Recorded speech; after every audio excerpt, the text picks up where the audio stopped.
প্রিয় ছাত্রছাত্রী, যারা এই বছর মাধ্যমিক পরীক্ষা দিলে, এই সবেমাত্র পরীক্ষা দিলে, মাধ্যমিক পরীক্ষা এইমাত্র শেষ হলো সবেমাত্র, আবার উচ্চ মাধ্যমিক পরীক্ষা আছে।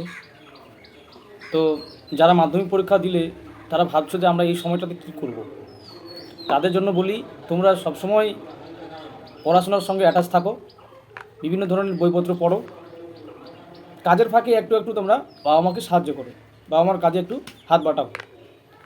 তারপরে তোমরা এই ফাঁকে যারা মাধ্যমিক পরীক্ষা দিয়েছো, তোমরা কম্পিউটারটাও শিখতে পারো।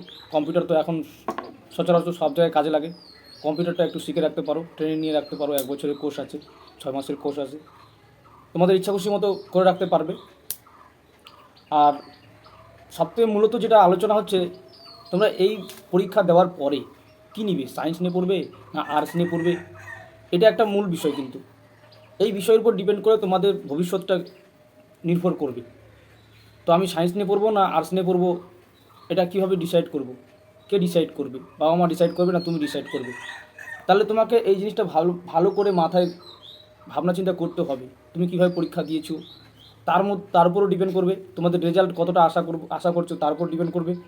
তো মূলত সব কিছু মিলেই তোমাদের কিন্তু আর্টস নেবে না সায়েন্স নেবে সেটাকে মূলত তোমরা নিতে পারবে।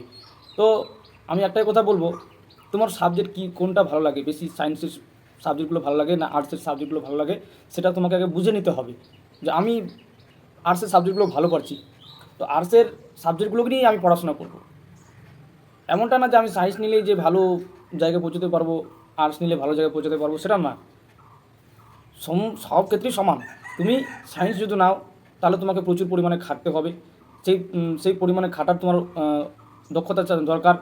আর সেই পরিমাণে তুমি আগে অঙ্কটা সায়েন্স সাবজেক্টগুলোর উপরে ডিপেন্ড করে তুমি জোর দিয়েছো কি না সেটাকে তোমাকে আগে ভালো করে জানতে হবে। তুমি সায়েন্সটা কতটা বুঝো সেটাকে জানতে হবে। কেউ বললো আমি সায়েন্স নিয়ে নেবো হুট করে, সেটা জীবনে কিন্তু করিও না। বলবো না যে তোমরা সায়েন্স নাও না আর্টস নাও, কিন্তু তো আমি যেটা বলবো, তোমার মনের মধ্যে তোমার যতটা কনফিডেন্স, তুমি যে সাবজেক্টটাকে তোমার বেশি ভালো লাগে সেই সাবজেক্টটাকে নিয়ে তুমি পড়ো। এটা হচ্ছে আমাদের মূলত টপিক। তো তোমার বাবা বললো বা মা বললো, গার্জেন বলছে যে আমাকে সায়েন্স নিতে হবে, তো তুমি সায়েন্স পারছো না, সায়েন্স নেওয়ার দরকার নেই। তুমি আর্টস নিয়েই পড়ো, ভালো করে পড়ো, ভালো রেজাল্ট করবে। এটাই তোমাদের কাছে আমি বলছি। তো আর্টস আর সায়েন্সের মধ্যে এখন অতটা ডিফারেন্স নেই। এখন তো সব কিছু নিয়ে পড়াশোনা করা যাবে বলছে। এখন যেটা আমরা দেখতে পাচ্ছি যে আর্টস নিলেও তুমি অন্যান্য সাবজেক্টকে নিতে পারবে, সায়েন্স নিলেও অন্যান্য যে কোনো সাবজেক্টকে নিতে পারবে। তো যেটাই নিয়ে পড়ো ভালো করে পড়তে হবে। তাছাড়া